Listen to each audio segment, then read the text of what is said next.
بسم اللہ الرحمن الرحیم۔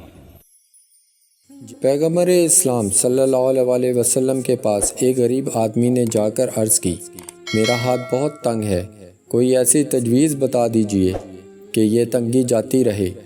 آپ نے پوچھا، کچھ تمہارے پاس ہے بھی؟ اس نے کہا، صرف ایک دری اور ایک لکڑی کا پیالہ۔ فرمایا، دونوں چیزیں لے آؤ۔ غریب اسی وقت دری اور پیالہ لے آیا، جنہیں آپ نے وہیں بیٹھے بیٹھے کسی کے ہاتھ 8 آنے میں بیچ دیا اور اسے دام دے کر فرمایا، اس میں سے 4 آنے کی تو ایک کلہاڑی لے آؤ اور 4 آنے کا آٹا آج کے لیے گھر میں دے آؤ۔